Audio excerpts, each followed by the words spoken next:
맛있겠다. 아니지, 나는 토끼. 당근 맛있겠다.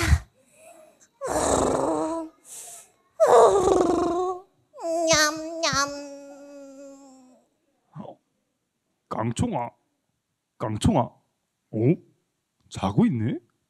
깡총아, 지금 잠잘 때가 아니야. 일어나야 해. 무슨 일인데 잠을 깨우고 그래? 우리 숲속 마을을 위해 기도해야 돼. 숲속 마을에 어려움을 겪고 있는 친구들이 아주 많아. 그러니까 우리 힘을 모아 함께 하나님을 생각하며 기도하자. 뭐? 함께 하나님을 생각하고 함께 기도하자고? 나는 그런 거 안 해. 야, 어려운 일이 생기면은 내 힘으로 그 어려움을 이길 생각을 해야지. 무슨 하나님을 생각하고 기도를 하냐? 그럴 시간 있으면 어려움을 이길 힘을 길러보라고. 얍얍얍. 아이 참, 내 힘으로 모든 어려움을 이길 수 있다는 건 잘못된 생각이야. 그래, 함께 하나님을 생각하고 기도할 때 우리 힘으로 해결할 수 없는 어려움을 하나님께서 해결해 주신다고. 우리 같이 기도하자. 응? 우리가 함께 하나님을 생각하고 함께 기도하면 우리 힘으로 해결할 수 없는 어려움을 해결해 주신다고? 그래. 우리 같이 성경 속으로 들어가서 우리를 도와주시는 하나님을 만나보자. 그래, 좋아. 성경 속으로 들어가서 하나님 말씀을 한번 들어볼게. 내수동교회 성도님들,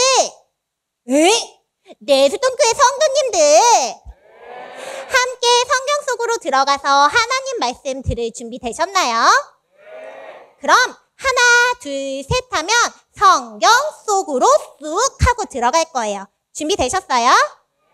하나, 둘, 셋, 성경 속으로 쑥.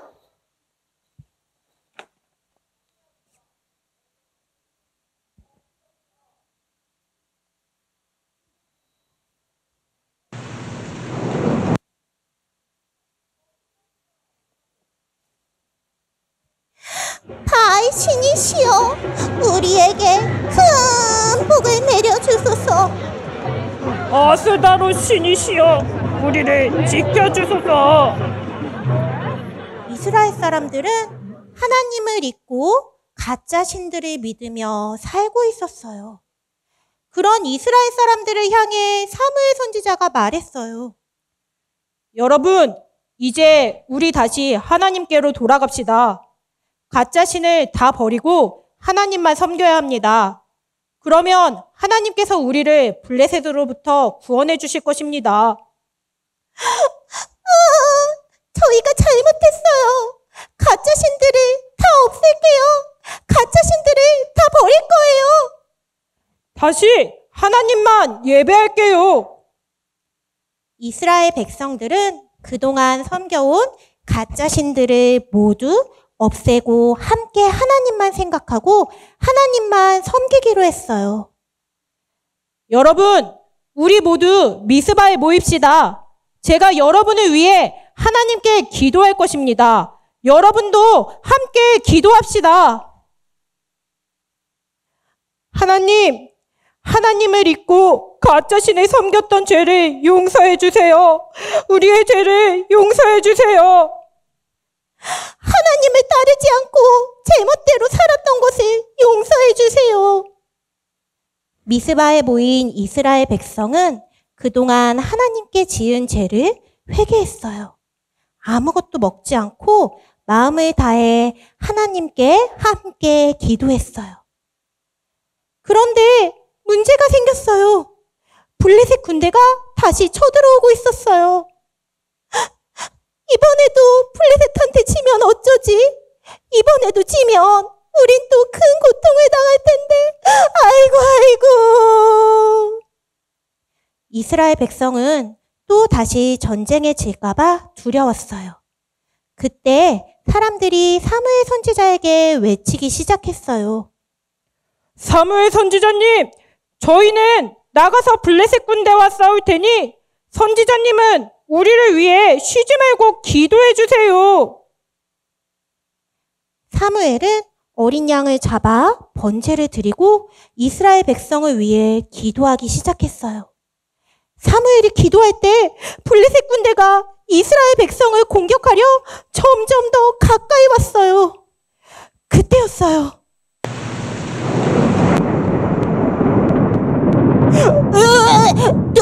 도망가자. 사람 살려. 사람 살려. 하늘에서 우리를 벌하신다. 아이고 이게 무슨 일이야. 모두 도망가자. 하나님께서 큰 천둥을 쳐서 블레셋 사람들을 쫓아내셨어요. 하나님께서 우리를 승리하게 하셨어요. 하나님께서 우리를 도와주셨어요. 하나님 감사합니다. 하나님 만세! 하나님 최고!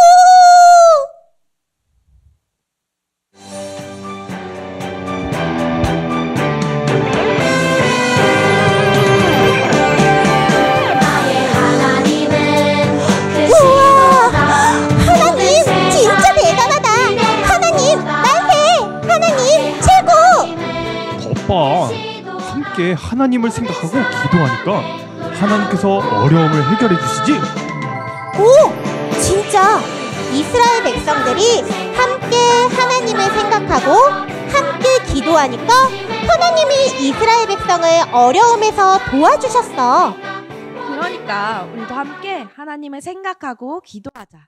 그럼 하나님께서 우리 숲속 친구들을 도와주실 거야. 좋아. 이제 나도 너희와 함께 하나님을 생각하고 함께 기도할래. 하나님, 우리가 함께 하나님을 생각하고 기도할 때 우리의 기도를 들어주세요. 우리 숲속 친구들을 도와주세요.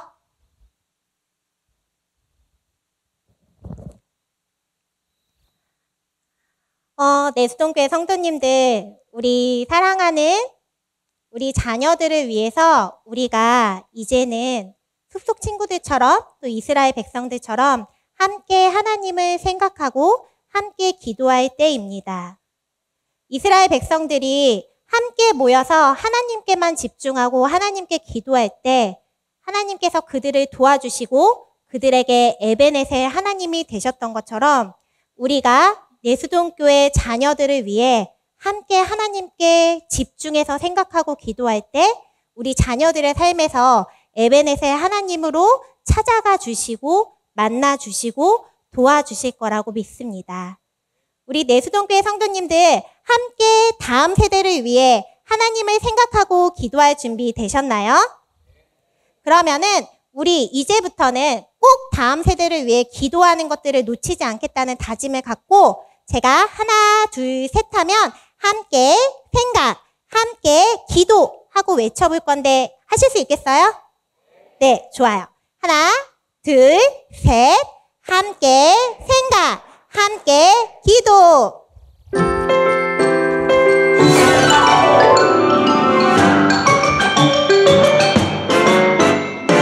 어렵고 힘들어 그만두고 싶을 때 네, 함께 하나님 말씀 나누겠습니다. 아까 전에 앞에 나와서 특송하던 우리 유아부 한 친구가 제 주보를 가지고 왔어요. 네, 다행히 설교문은 제가 챙겨놨습니다. 뺏기지 않았습니다.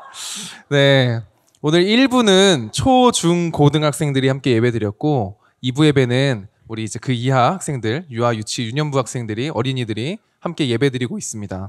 1부 시간에요. 초등부 학생들은 이 옆자리에 찬양대석에 꽉 채워 앉았어요. 그 찬양대석 아이들이 찬양대 아이들이 일어나서 특송할 때 제가 이 앞에 앉았는데 제 뒷자리는 중고등부 찬양팀 아이들이 앉아 있었습니다. 찬양팀 아이들이 중고등학생들이 초등학생 보면서 뭐라고 했게요? 귀여워. 제가 볼 때는 네가 더 귀여워 이런데 귀엽다 그랬어요. 제가 그 이야기 듣고 너무 재밌었는데 방금 전에 우리 아이들 나와서 찬양하고 또 특송하는 모습 보면서 얼마나 사랑스러우실까 이런 생각을 해보았습니다. 그럼에도 불구하고 오늘 이 예배의 주인공은 아이들이 아니라 우리 아이들과 함께 하시는 하나님임을 우리는 고백하고 있습니다. 아멘이시죠? 예, 그래서 우리 하나님께서 우리에게 원하시는 또 우리에게 말씀하신 뜻이 무엇인지 함께 성경을 통해 나누고자 합니다. 오늘 본문을 포함한 사무엘상 4장, 5장, 6장, 7장에는 이스라엘과 블레셋의 1, 2, 3차 전쟁이 기록되어 있어요. 성경을 읽어보면 참 끈질기게도 싸웠다는 생각이 듭니다. 그런데 이 싸움을 조금 더 정확하게 표현하면 블레셋이 이스라엘 백성들을 일방적으로 침략한 전쟁이기도 했습니다. 그 이유를 보면 블레셋 백성들은 항상 해양의 바닷가에 끼어서 살았던 해양 민족이었기 때문입니다. 그 말이 무엇을 의미할까요? 그들에게 무엇이 없었다는 걸까요? 안정적인 땅이 없었다는 뜻입니다. 그래서 오늘 본문보다 더 고대로 가면 원래 블레셋 민족들은 그리스와 맞닿은 바닷가에 살았다고 합니다. 그러다 보니 현재 가나안 왼쪽 지중해에 살고 있는 블레셋 백성들은 땅이 필요했고 항상 이스라엘 백성들의 가나안 중심의 그 땅을 침략하고 싶었던 것입니다. 그래서 안정적인 땅을, 가나안 땅을 차지하기 위해 늘 이스라엘 백성들을 공격했던 것이죠. 이 본문을 보면 늘 자신을 지켜야 하는 이스라엘 백성, 그 모습이 꼭 우리의 모습과 닮아 있지 않은가 하는 생각을 해보게 되었습니다. 특히 지금 시대는 더욱더 그렇고요. 우리는 이제 멀리 가지 않아도 방 안에서 핸드폰만 딱 켜보아도요, 세상의 수많은 문화와 하나님이 기뻐하지 않는 모습들로부터 침략당하려고 항상 우리는 주의를 기울여야 하는 세대 속에 있습니다. 물론 이 전쟁은 우리가 칼을 들고 무기를 들고 싸우는 전쟁은 아닙니다. 이 전쟁은 바로 영혼에 대한 전쟁입니다. 베드로전서 5장 8절 말씀 보면 이렇게 되어 있습니다. 근신하라 깨어라 너희 대적 마귀가 우는 사자같이 두루 다니며 삼킬 자를 찾나니. 마귀는 우리가 가만히 있어도 우리에게 와서 영혼을 침략하고자 합니다. 항상 우리를 삼킬 틈을 찾고 있습니다. 하나님의 말씀과 전혀 다른 생각, 하나님의 말씀과 전혀 다른 삶의 기준을 가지고 우리의 영혼을 침략하여 다스리고자 하는 것, 꼭 블레셋에 대해 나라를 지켜야 했던 이스라엘 모습과 우리의 상황이 같은 것입니다. 또한 이 전쟁은 피할 수 없는 것이기도 합니다. 왜냐하면 가만히 있어도 쳐들어오는 것이기 때문이죠.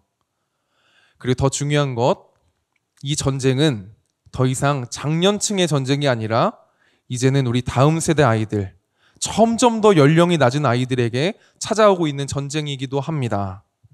10년 전에 2013년에 방영되었던 프로그램입니다.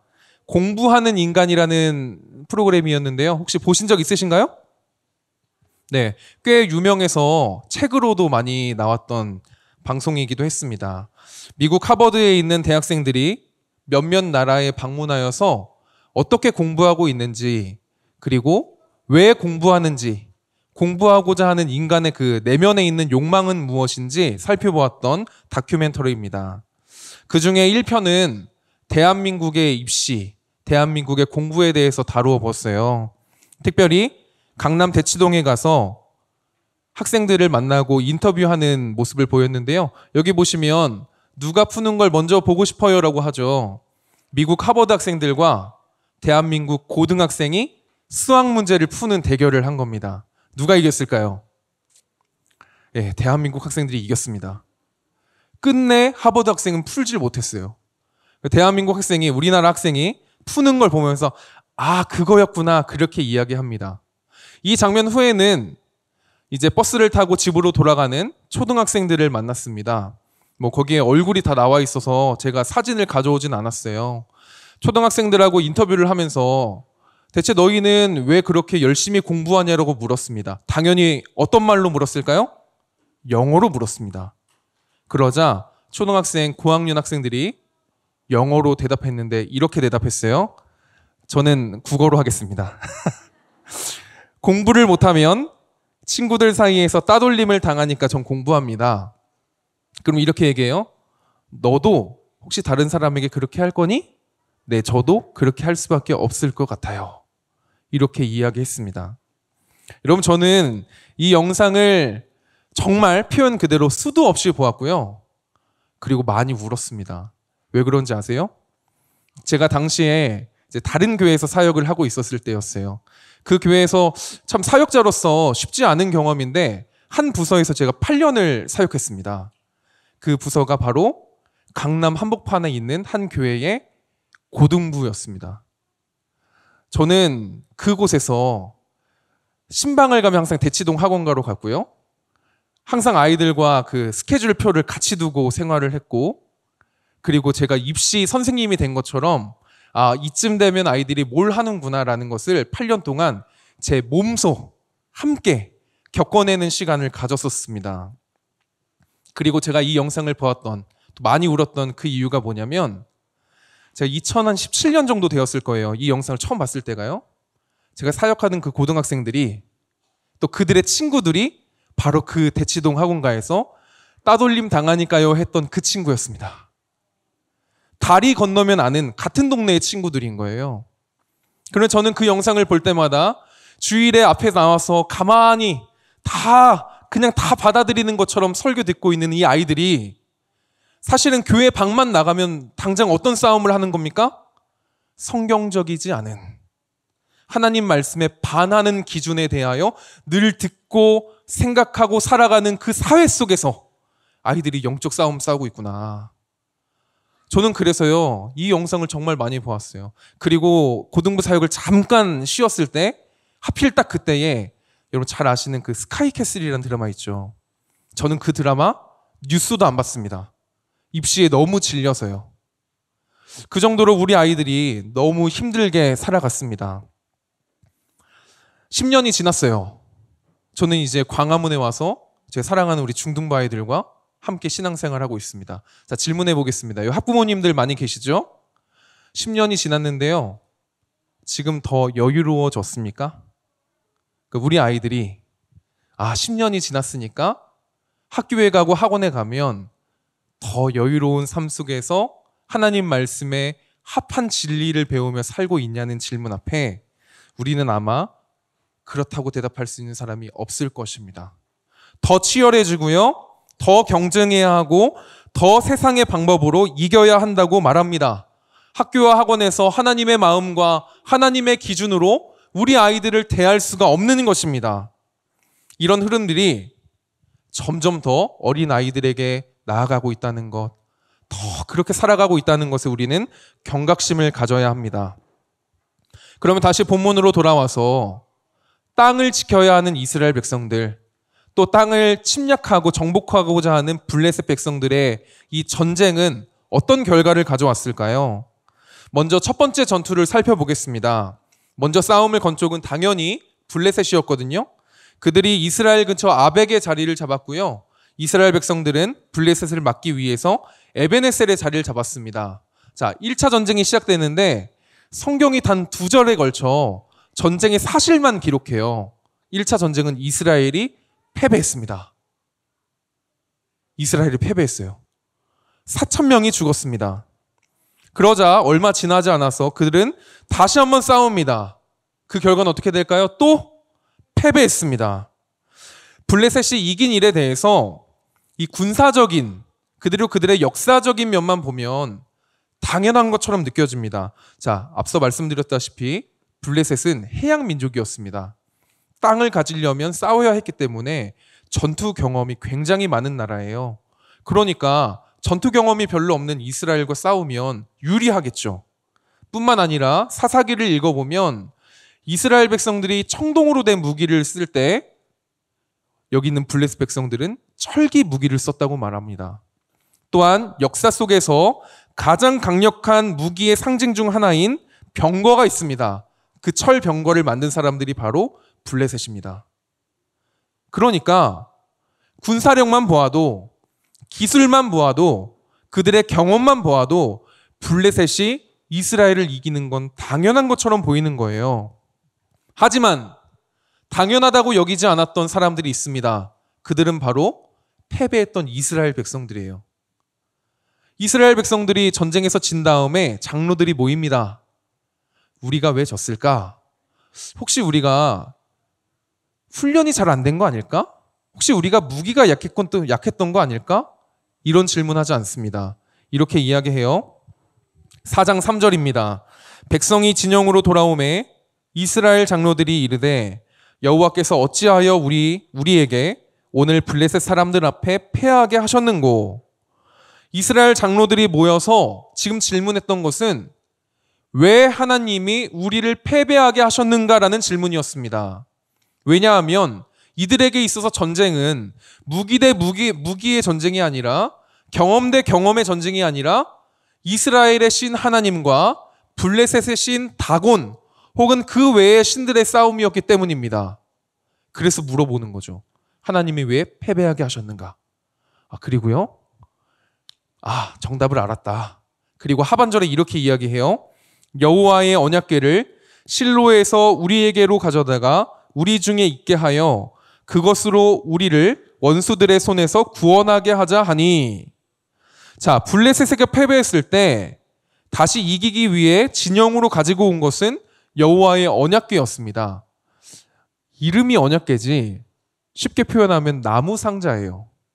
이 나무 상자 안에 무엇이 들어있냐면 첫 번째, 십계명이 적힌 돌판, 두 번째, 대제사장 아론의 지팡이, 그리고 세 번째, 만나, 먹을 것이었습니다. 이런 거죠. 전쟁의 판도를 바꾸기 위해서 큰 상자를 하나 가지고 와서 야, 이제 우리 이길 수 있다! 하고 열어보았는데 첫 번째 꺼놓은 것은 성경책, 두 번째는 나무 지팡이, 세 번째는 팝콘 같은 과자. 여러분, 이것 가지고 어떻게 이길 수 있겠다고 생각했을까요? 그 이유는 언약궤가 의미하는 것이 있기 때문입니다. 이 안에 있는 세 가지 물건은 하나님께서 이스라엘 백성들을 사랑하시고 함께 하신다고 약속했던 증거품이기 때문에, 그래서 이들은 언약궤를 가지고 오면 하나님이 우리를 사랑하시니 우리가 이길 수 있고 하나님이 우리와 함께 하시니 우리가 이길 수 있겠다고 생각한 것입니다. 자, 그리고 다시 전쟁을 시작합니다. 사무엘하 4장 10절부터 11절을 읽어보면 이렇게 됩니다. 블레셋 사람들이 쳤더니 이스라엘이 패배하여 각기 장막으로 도망하였고 살육이 심히 커서 이스라엘 보병에 엎드러진 자가 3만 명이었으며 하나님의 궤는 빼앗겼고 엘리의 두 아들 홈니와 비나스는 죽임을 당하였더라. 1차 전쟁에서 4,000명이 죽었습니다. 그런데 언약궤를 가지고 와서 다시 전쟁을 치루었을 때 몇 명이 죽었나요? 3만 명이 죽었습니다. 뿐만 아니라 이스라엘의 지도자였던 제사장들이 다 죽었습니다. 여러분, 참 이상합니다. 성경을 가지고 왔는데요, 하나님의 임재의 상징이 있는 행동을 했는데요, 승리하지 못하고 더 큰 패배를 했습니다. 그 이유는 하나님을 상징하는 언약궤는 그 안에 있었지만 실제로 하나님을 모시진 않았기 때문입니다. 형태만 있는 것입니다. 오늘 성경이 이스라엘 백성들에게, 또한 우리의 영혼을 지켜야 하는 이 세대의 성도들에게 경고하고 있는 것은 이것입니다. 우리의 영혼을 지키려면 형태만으로는 안 된다는 거예요. 우리 안에 진실되며 참된 하나님을 향한 마음, 하나님의 임재, 하나님을 향한 갈망, 그런 것들이 있어야 한다는 것입니다. 디모데후서 3장 5절 말씀 좀 함께 읽어볼까요? 시작. 경건의 모양은 있으나 경건의 능력은 부인하니 이 같은 자들에게서 내가 돌아서라. 아멘. 다시 한번 정리하겠습니다. 현재 우리가 살아가고 있는 이 시대, 또한 우리 아이들이 맞닥뜨리고 있는 이 시대는 블레셋과 같습니다. 경험이 훨씬 많고요, 훨씬 빠르고요, 훨씬 더 커 보이는 거예요. 가만히 있어도 우리를 침략하고자 합니다. 특별히 두 가지를 좀 나누고 싶습니다. 첫 번째는 대한민국의 입시 문화입니다. 내가 원하지 않아도 등 떠밀리는 거예요. 저는 지금까지 한 번도 청소년 사역을 쉬어보지 않았기 때문에 한 14년, 15년여간 이 흐름을 보면서 약간 주도권이 바뀌었다는 생각이 들어요. 분명히 10년 전에, 물론 지역은 달라서 그럴 수 있어요. 10년 전에는 학원을 보내는 주체가 부모님이라는 생각을 제가 많이 했습니다. 그리고 교회 가지 마. 이때는 쉬어도 돼. 이렇게 말씀하시는 분들이 부모님일 때가 많다는 생각이 들었어요. 저는 이런 전화도 받았거든요. 목사님, 제가 부모인데 어떻게 애한테 시험 기간에 너 교회 가지 마라고 얘기하겠어요. 목사님이 한 번만 말씀해 주세요. 저 이런 전화도 받았어요. 그런데요, 제가 요즘 저희 학부모님들하고 성도님들하고 전화를 할 때 이게 조금 바뀌고 있다는 생각이 듭니다. 아이들을 교회에 보내고 싶어도요, 애들이 학원에 안 가면 불안해해요. 애들이 학원에 가서 공부하지 않고 친구들 만나지 않고 흐름에서 뒤처지기 시작한다고 느끼면 불안해해요. 그러니까 그 불안함을 가지고 이제는 부모한테 역으로 부탁을 해요. 엄마, 아빠, 내가 요즘 이런데 이번 수련회만 한번 건너뛰면 안 될까요? 그러면 이제 부모님이 갈등하기 시작하는 거예요. 물론 다 그렇진 않겠지만 이런 시대의 흐름이 시작되었구나라는 것을 좀 보게 됩니다. 시대가 지나면서 입시는 더 치열해지고 대치동에 한정되어 있던 입시 경쟁은 이제 서울과 수도권으로 더 퍼져버렸습니다. 여러분, 이것은 한두 사람이 노력한다 하여서 막을 수 있는 흐름은 아닌 것 같아요. 두 번째입니다. 너무나도 빠른 상업주의예요. 제가 한번 문제 내겠습니다. 구찌, 베르사체, 입생로랑 다 아시죠? 예, 아주 유명한 브랜드들입니다. 명품이죠. 이 명품 브랜드가 한국에서도 모델들을 이렇게 사용하고 있어요. 이 모델들이 누굴까요? 자, 전지현, 송혜교, 고소영 생각하셨다면 세상이 바뀌었습니다. 이제는요, 이 명품 브랜드가 10대 중반, 10대 후반의 아이돌 여자 스타들을 사용하고 있습니다. 그것이 무엇일까요? 이제 더 이상 명품의 타겟이, 이 상업주의의 타겟이 3, 40대가 아니란 뜻입니다. 이제는 10대 아이들이, 20대 청년들이, 대학생들이 명품을 들어야 한다고 이야기하는 세대가 되었습니다. 저는 개인적으로 청소년 사역자로서 아이들이 화장하는 거 전 찬성합니다. 대신에 좀 피부를 관리 잘해라. 화장했으면 좀 밤에 가서 그냥 자지 말고 닦아라. 저는 그쪽이에요. 그런데 상업주의를 반대하는 이유가 있습니다. 명품 브랜드들이, 멋진 모델들이 야, 너희는 이런 거 없어도 그 존재만으로 가치 있어. 이렇게 말하는 걸까요? 아닙니다. 10대 시절부터 자연스럽게 배우는 것은 무엇이냐면 내가 가치 있으려면 나는 좋은 걸 걸쳐야 해. 내가 인정받으려면 나는 좋은 걸 들어야 하고 내가 어딘가 가서 사랑받으려면 난 좋은 걸 발라야 해.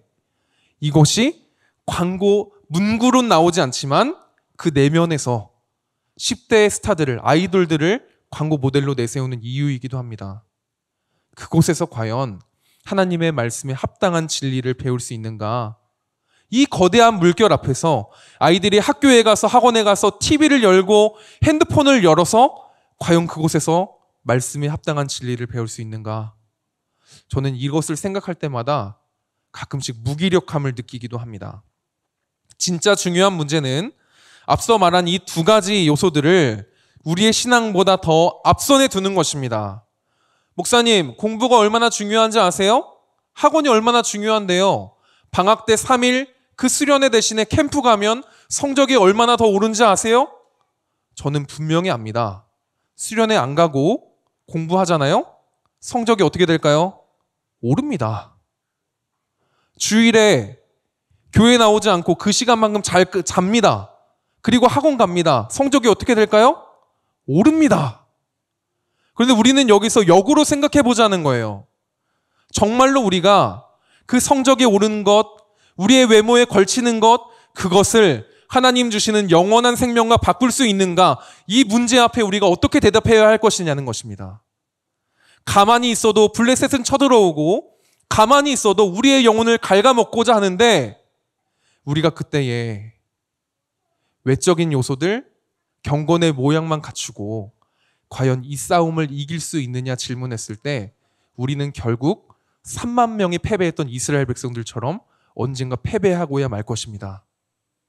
그리고 나중에 20대가 되고 30대가 되어서 자녀들이 교회를 떠났을 때 교회는 보냈는데 왜 그러지? 이 질문 앞에 우리가 선다. 그게 누가 했던 질문일까요? 장로들이 했던 여호와께서 왜 우리를 패배하게 하셨는고? 그 질문과 동일한 것입니다. 우리는 다시 싸워야 합니다. 우리의 영혼을 지켜내야 하고 절대로 이 전쟁에 있어서 패배하면 안 됩니다. 그러려면 우리는 두 가지를 기억해야 되는데, 첫 번째, 신앙의 형태만 갖춰서는 안 되겠습니다. 언약궤가 있으니까 됐다. 예배를 드렸으니까 됐다. 기도를 했으니까 됐다. 그것을 형태로 가르치기 시작하면 우리 아이들이 언젠가 내 안에 왜 진짜는 없지 질문할 때 방황하게 될 것입니다. 그래도 감사한 것은 우리 내수종교회 우리 아이들이 또 부모님들이 신앙에 대한 열정을 가지고 있다는 것입니다. 지난 학기에 제가 중등부 아이들과 제자 훈련을 했는데요. 한번 이런 거 해보고 싶었어요. 이제 예배가 다 끝나고 점심이 훌쩍 넘기는 시간이었거든요. 아이들이, 찬양팀 아이들 8시 반에 교회에 와요. 그럼 꽤 오래 있잖아요. 근데도 제가 한번, 마음은 쫄리지만 선착순으로 끊습니다. 이거 한번 해보고 싶었습니다. 한 선생님이 말씀하셨어요. 목사님, 선착순 안 되면 어떡하려고 그래요. 일단 한번 해볼게요. 선착순 12명 하루 만에 끝났습니다. 13번째 학생이 있었는지 없었는지 모르겠어요. 제가 그냥 빨리 끊어버렸거든요. 우리 안에 이러한 열정과 다음 세대 아이들이 진심으로 자신의 하나님을 만나고 싶어하는, 스스로 나아가는 이 결정들이 있었으면 좋겠습니다. 우리 일부 시간에 연하는 목사님 말씀하셨지만 우리 교육국에서 이젠 주일뿐만 아니라, 예배뿐만 아니라 주일 오후에 혹은 주중에 아이들과 함께 신앙의 훈련하는 것들을 준비해보고자 합니다. 그런 마음을 가지고 있습니다. 그때에 보내주십시오.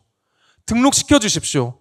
우리 아이들이 갈등할 때 함께 갈등할 수는 있지만 마음의 담대함을 가지고 경건의 모양에 그치지 않고 그 중심을 가질 수 있게 시간을 좀 주십시오. 우리 안에 신앙에 대한, 경건에 대한 형태뿐만 아니라 그 중심이 있기를 소망합니다. 두 번째는 절대로 혼자 싸워서는 안 됩니다. 혼자서는 철병거와 힘센 군사들을 이길 수 없습니다. 이제 결론으로 가겠지만 사무엘이 백성들을 다 모아가지고 함께 기도하려고 미스바에 모이라고 이야기해요. 1, 2차 전쟁이 끝나고 20년이 지났습니다.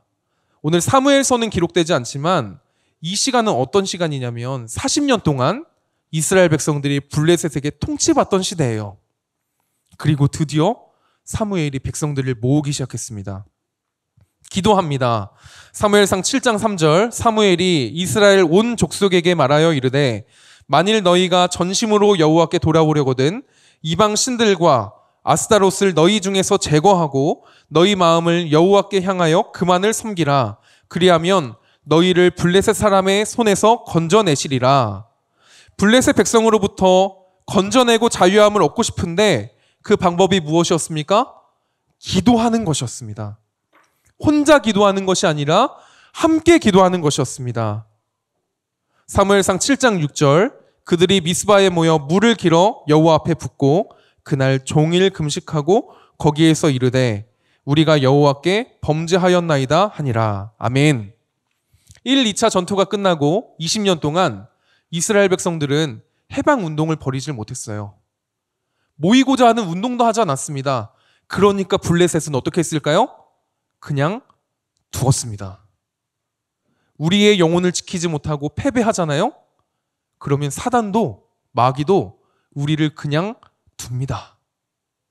하지만 이스라엘 백성들이 다시 하나님의 백성으로서 다시 한번 자유함을 얻고 승리하고자 할 때 블레셋이 그 소식을 듣고 쳐들어와요. 우리들도 마찬가지입니다. 그냥 순응하고자 하면, 입시주의와 상업주의에 그냥 순응하고자 하면 우리 안에 갈등은 없습니다. 하지만 우리가 한번 싸워보고자 하면 갈등이 시작되는 거죠. 자, 1, 2차 전쟁 때 너무 처절하게 패배했거든요. 이제 기도하고 3차 전쟁을 시작하려고 하는데요. 정확히 표현하면 3차 전쟁을 하지 못합니다. 그 이유가 뭔지 아세요? 전쟁하기 전에 하나님이 하나님이 천둥번개를 발하셔서 블레셋 군대를 물리치셨기 때문입니다. 할렐루야. 우리 안에 있는 이 갈등들, 싸워보지 않았던 갈등들, 우리 안에 있는 이 연약함들, 무기력함들 그대로 가지고 있으면 그냥 그렇게 삽니다. 저는 이런 생각해 보았습니다. 사무엘은요, 계속 기도했겠죠. 사무엘은 우상 섬기지 않았겠죠. 그런데 왜 하나님께서 사무엘을 혼자 기도할 때는 이런 역사를 일으키지 않으시다가 함께 기도하니까 우레를 바라셔서 블레셋을 물리치셨을까? 저는 이렇게 믿습니다. 하나님은 모든 백성들이 자신의 하나님과 함께 승리를 경험하길 원하셨구나. 한 사람의 부모, 한 사람의 목사, 한 사람의 장로, 권사, 집사, 우리가 개인이 아닌 함께 모여 기도할 때 하나님께서는 이 공동체의 승리를 주십니다. 하나님께서는 그 승리를 경험하기를 원하십니다. 오늘 우리는 이 말씀을 보면서 우리가 블레셋 앞에 서 있음을 먼저 기억해야겠습니다. 혼자서는 이길 수 없는 거대한 물줄기 앞에, 사회 문화 앞에 우리가 서 있습니다. 더 나아가서 우리는 한 영혼을 지키려면 함께 기도해야 한다는 것을 또한 배웠습니다. 사랑하는 성도 여러분, 우리 앞에 있는 주제 말씀 같이 한번 읽어볼까요? 같이 읽겠습니다. 시작. 함께 하늘의 부르심을 받은 거룩한 형제들아, 우리가 믿는 도리의 사도이시며 대제사장이신 예수를 깊이 생각하라. 첫 번째 단어가 뭐죠? 함께. 마지막 단어는 뭐죠? 생각하라.